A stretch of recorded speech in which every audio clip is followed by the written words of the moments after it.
अस्सलाम वालेकुम dear friends. Start करते हैं political science paper number 1 lecture number 4 का पार्ट नंबर 2। तो जो लेक्चर नंबर 4 का पार्ट नंबर 1 था उसको हमने डिस्कस किया था। और उसमें हमने क्या डिस्कस किया था, हमने प्लेटो को डिस्कस किया था कि उसका जस्टिस सिस्टम क्या है। उसके हमने थोड़ा सा कंटेक्स्ट को देखा था कि किस तरह उसकी जो फिलॉसफी है वो सोक्रेटिस से इन्फ्लुएंस है। तो आज हम जो उसका जस्टिस सिस्टम है उसको हम और डिटेल से डिस्कस करेंगे, बल्कि आज हम डिस्कस करेंगे जहाँ से हमने अपना लास्ट लेक्चर छोड़ा था कि स्टेट जो है वो किस तरह क्लासिफाई करेगी कि मुझे जो है वो रूलरशिप मिलनी चाहिए, या मुझे जो है एक वॉरियर या सोल्जर होना चाहिए, या मुझे जो है वो सिर्फ काम करना चाहिए, वर्किंग क्लास में जो है वो मेरा शुमार होना चाहिए। तो स्टेट किस तरह डिफाइन करेगी। तो आइए इसी पर जो है हम अपनी डिस्कशन जो है वो स्टार्ट करते हैं।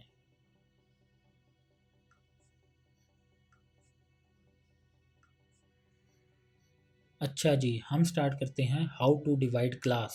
तो हमने जो क्लास की क्लासिफिकेशन है वो कैसे करनी है।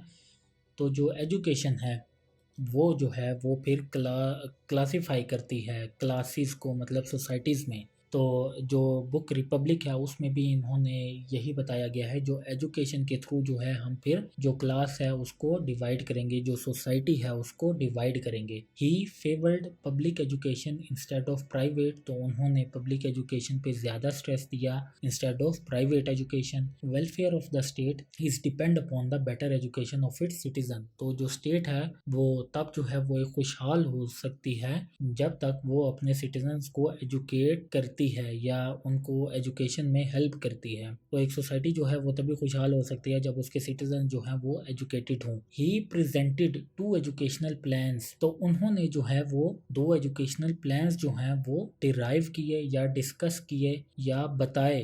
तो वो कौन कौन से हैं। The first one is elementary level and the second one is advance level. तो इन्हीं को हम डिस्कस करते हैं कि एलिमेंट्री लेवल कौन से हैं और एडवांस लेवल में क्या क्या होगा।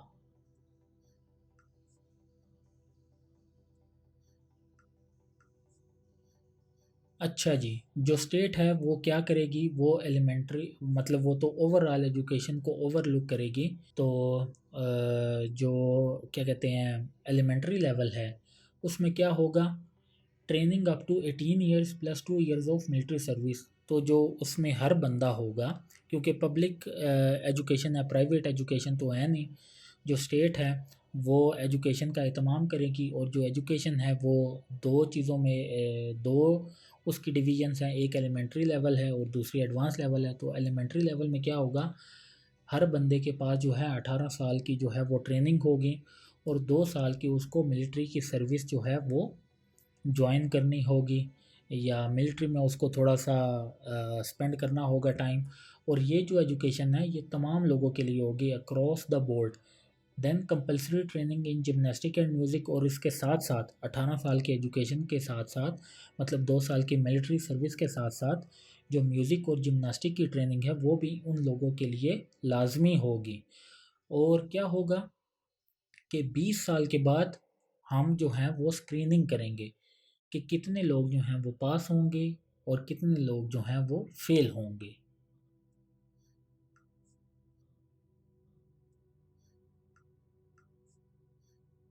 अच्छा जी, successful will be granted the next level while failures will be allocated to the artisans class.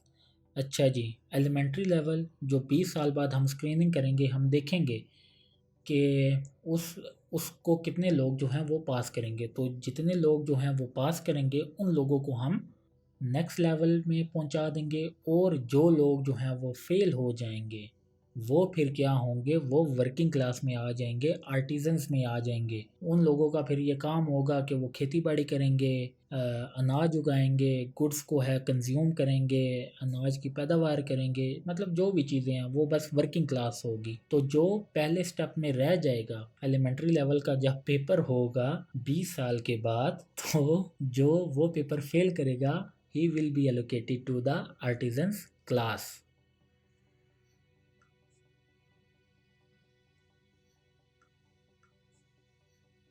Then जी उसके बाद है एडवांस लेवल।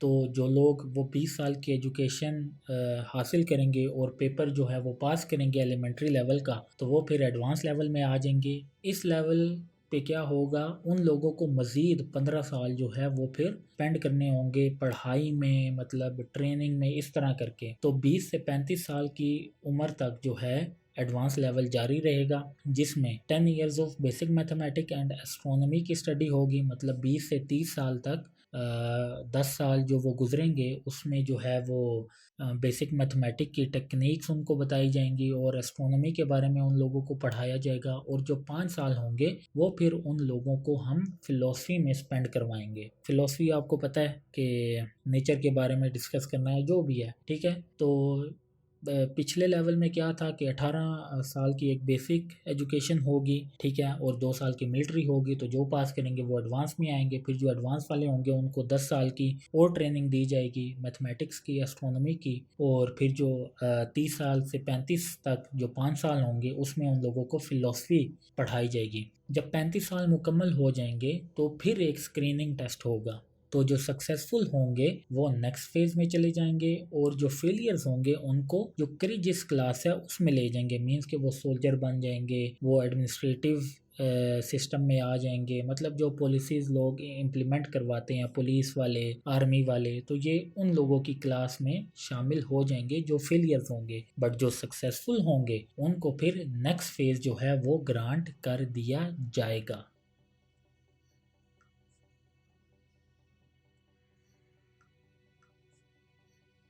फिर नेक्स्ट फेज़ होगा तो मज़ीद उनको 15 साल जो है वो फिर दब के फ़िलोसफी जो है उन लोगों को पढ़ाई जाएगी, या वो लोग जो हैं वो फ़िलोसफी पे बहुत ज़्यादा डिस्कशन करेंगे। उनकी एजुकेशन जो है वो टोटली फ़िलोसफी पे बेस होगी। इस तरह उनकी जो है वो 50 साल की एज मुकम्मल हो जाएगी और 50 साल की उनकी एजुकेशन भी मुकम्मल हो जाएगी। तो ये जब 50 साल वो गुजार लेंगे तो तब जाके जो है वो फिर एक फ़िलोसफर किंग जो है वो उभर के सामने आएगा। तो जो लोग जो हैं ये 50 साल की एजुकेशन कंप्लीट करेंगे, सिर्फ वही लोग जो हैं वो फ़िलोसफर किंग बनेंगे। फ़िलोसफर किंग का मतलब आपको पता है, जो कि रूलर होंगे, मतलब जो हुक्मरान होंगे। तो ये हुक्मरान को फ़िलोसफर किंग कहते हैं। प्लेटो जो हैं उन्होंने हुक्मरानों को फ़िलोसफर किंग का नाम दिया, क्योंकि 20 साल मतलब 30 से लेके 50 साल तक वो टोटली फ़िलोसफी को पढ़ेगा। डिफरेंट जो फ़िलोसफी के टॉपिक्स हैं, दुनिया में क्या चल रहा है, सच्चाई के बारे में, बिहेवियर के बारे में, हर चीज़ के बारे में जो है वो फिर डिस्कशन होगी, और तब जाके वो जो है वो एक फ़िलोसफर किंग बनेगा।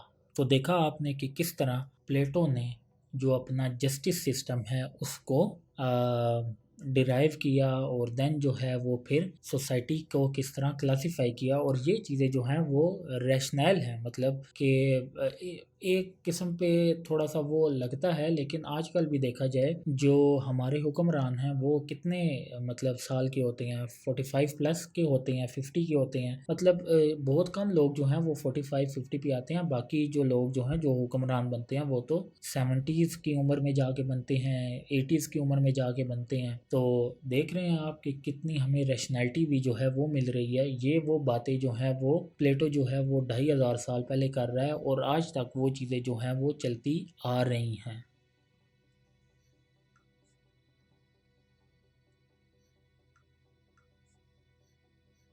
अच्छा जी, नेक्स्ट स्लाइड पे आते हैं, which is about role of philosopher king. अच्छा जी, सॉरी, ये बीच में स्पेलिंग की जो है वो मिस्टेक्स हैं, तो टाइपिंग के टाइम जो है वो मुझे कहीं ध्यान में नहीं रहा। तो हम देखते हैं रोल ऑफ फिलोसफर किंग। तो फिलोसफर किंग जब एक बंदा बन जाएगा तो वो क्या करेगा, उसकी क्या जिम्मेदारियां होंगी। He will manage state affairs, तो स्टेट के जो अफेयर्स हैं वो देखेगा। He will devise legislative laws. He rejected the general applicability of law on the ground that circumstances are always changed. तो ये भाई साहब जो हैं वो लेजिस्लेशन करेंगे। जो फिलोसफर किंग होगा वो लॉज बनाएगा।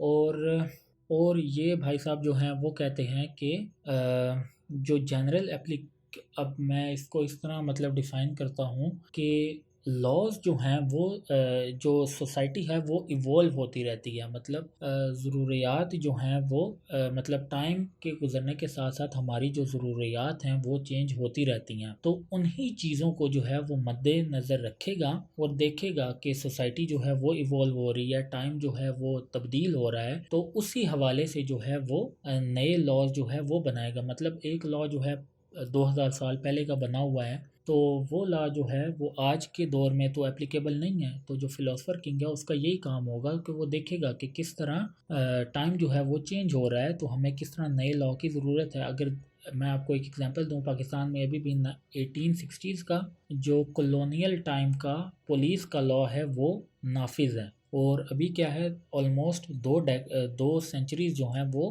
होने वाली हैं, और अभी तक वो जो लॉ है हमने चेंज नहीं किया, हालांकि सोसाइटी जो है वो कितनी डेवलप हो चुकी है। तो जो फिलोसफर किंग का काम है वो यही होगा कि वो लॉज को देखेगा, लॉज की नेचर को देखेगा कि वो लॉ जो है वो एप्लीकेबल है भी कि नहीं इस टाइम के हवाले से। तो फिलोसफर किंग का क्या काम होगा, वो मैनेज करेगा स्टेट अफेयर्स, और वो डिवाइस करेगा लॉज, मतलब कि नई लेजिस्लेशन लेके आएगा, नए कानून पास करेगा। Absolute authority in decision making, तो अगर देखा जाए तो जो फिलोसफर किंग है उसी के हाथ में सारी चीज़ें होंगी, वही एक एब्सोल्यूट अथॉरिटी होगी, वही जो है वो डिसीजंस करेगा, और वही जो है जो पुराने मतलब कस्टम्स बने होंगे उनको तोड़ सकता है। तो मतलब एक एब्सोल्यूट एक फिलोसफर किंग के पास ये सारा इख्तियार होगा। Individual liberty should be censored, तो जो इंडिविजुअल लिबर्टी है वो उसको जो फिलोसफर किंग है वो सेंसर्ड करेगा, मतलब उसको कर्टेल करेगा, उस पर पाबंदी लगाएगा। अब देखा जाए तो ये चीज़ जो है थोड़ी सी कंट्रास्ट में है, क्योंकि जो सोक्रेटिस था उसकी अगर हम फिलॉसफी देखें तो वो तो इंडिविजुअल लिबर्टी का बड़ा हामी था, मतलब खुल के बोलता था, सारी चीज़ें करता था। लेकिन जहाँ पे जो प्लेटो है उसने थोड़ी सी डाइवर्जन जो है वो इख्तियार किया है, और वो ये कह रहा है कि फिलोसफर किंग के पास जो है वो इख्तियार होगा कि वो किसी भी इंडिविजुअल की लिबर्टी जो है उसको कर्टेल कर सकता है।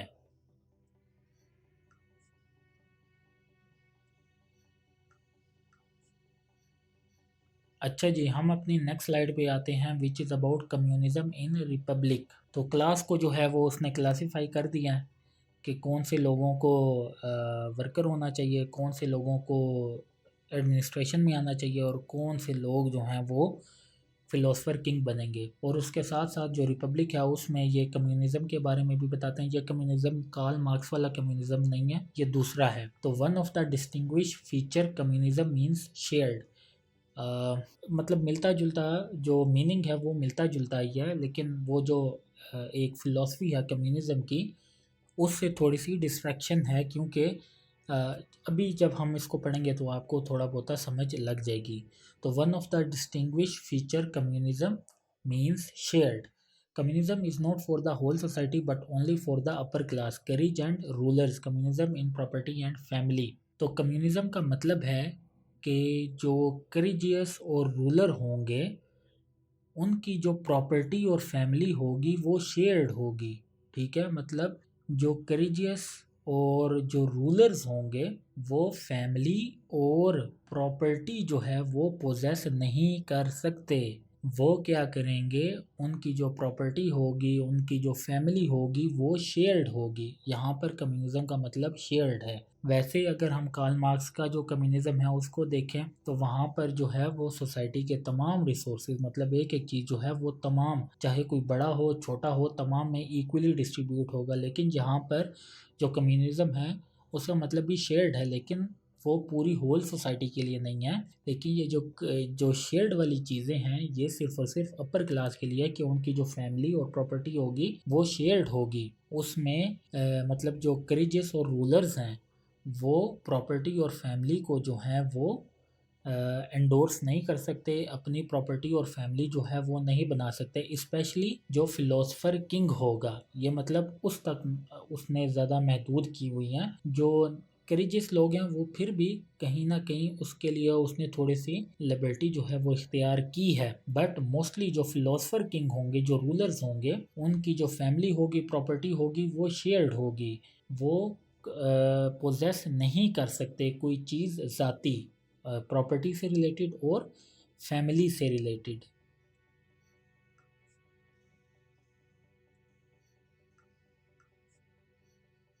डिस्कस करते हैं कम्युनिज्म इन प्रॉपर्टी को, तो तब जाके आपको थोड़ा बहुत जो है वो समझ आएगा। Only artisans should possess property because they have natural instinct. तो प्लेटो साहब कहते हैं कि जो सिर्फ वर्किंग क्लास है उसी को ही इजाज़त है कि वो प्रॉपर्टी को जो है वो पोजेस कर सके, क्योंकि जो वर्किंग क्लास है उसी में बहुत ज़्यादा क्या कहते हैं, उसकी नेचुरल इंस्टिंक्ट है। जिस तरह हम लोग जो हैं वो वर्किंग क्लास हैं, हम लोगों में ज़्यादा इंस्टिंक्ट है कि हम ज़्यादा से ज़्यादा ज़मीन जो है उसको एक्वायर करें, प्लॉट लें, ये सारा कुछ लें। तो जो ज़्यादातर आर्टिशंस हैं उनकी ये नेचुरल इंस्टिंक्ट है कि वो प्रॉपर्टी के मतलब जो है वो बहुत ज़्यादा पोजेसिव होते हैं। तो ये उन्हीं की जो एबिलिटी है ये उन्हीं तक ही महदूद होनी चाहिए।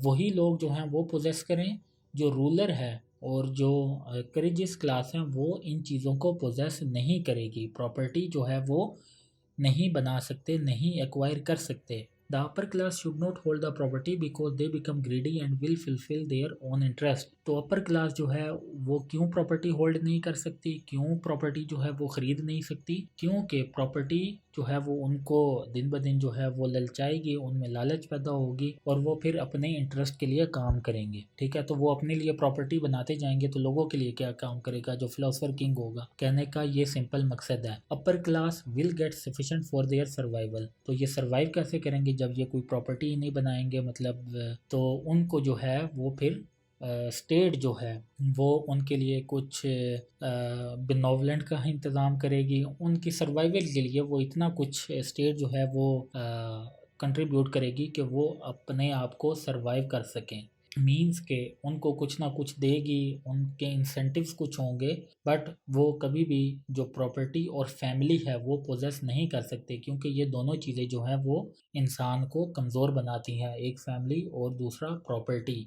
और जो फिलोसफर किंग है उसको तो कमज़ोर नहीं होना, उसको तो वाइज होना है। तो प्रॉपर्टी के बाद जो है वो हम देखते हैं communism in family.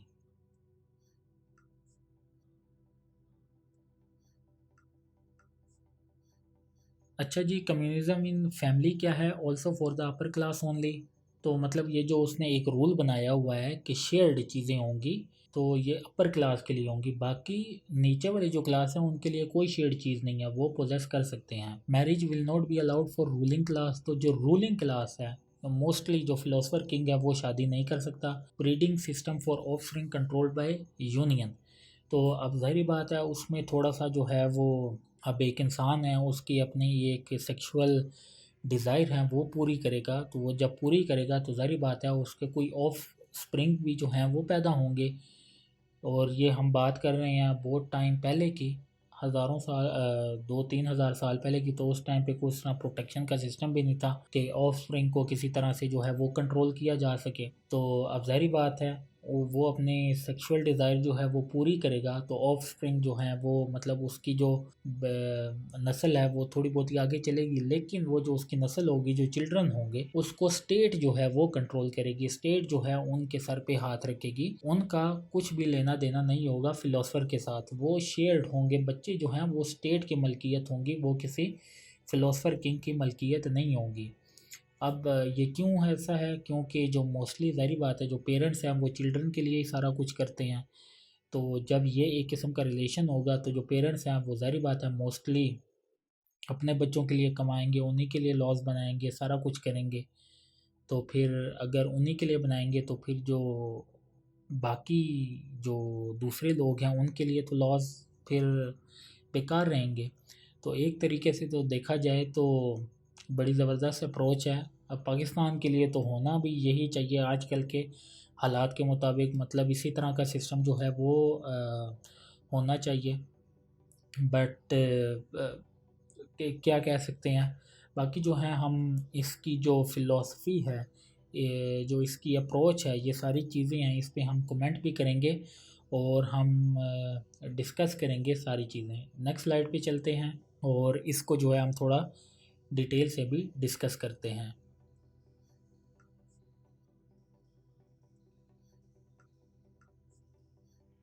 Abortion of unfit children to maintain the size and quality of state. अब देखें इसकी जो फ़िलॉसफ़ी है उसमें हमें कितना जाबिराना किस्म का जो है वो नज़रिया नज़र आता है कि वो ये कह रहा है कि हम उन बच्चों को अबॉर्ट कर देंगे जो कि मतलब अनफिट चिल्ड्रंस होंगे। It is because holding property and family में distract the ruler from the state affair और special midwifes for their children from the state and later they will take part in this process. मतलब कि वो जो children पैदा होंगे जो unfit होंगे उनको तो अबॉर्ट कर दिया जाएगा, उनको मार दिया जाएगा, ठीक है, सिंपली सी बात ये है। और जो बच्चे बच जाएंगे उनके लिए फिर स्पेशल मिडवाइफ्स होंगी जो कि उन लोगों के लिए मतलब उन लोगों की जो है वो देखभाल करेंगी। अब जो है ये तमाम चीज़ें जो हैं, अब जिस तरह मैंने आपको बताया पाकिस्तान के हवाले से, तो इस तरह की होनी चाहिए ये चिल्ड्रंस के अबॉर्शन का नहीं, मतलब जो बाकी चीज़ें हैं कि इन लोगों को प्रॉपर्टी जो है वो पोजेस नहीं करने देनी चाहिए जो रूलर्स हैं, फिर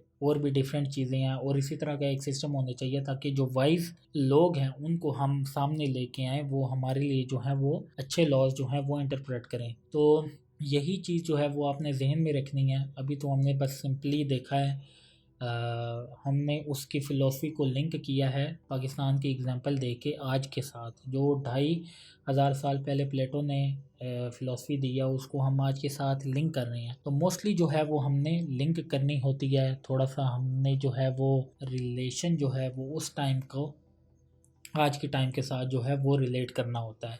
तो जो नेक्स्ट लेक्चर है उसमें हम क्रिटिकली एनालाइज करेंगे जो प्लेटो की फ़िलॉसफी है उसको।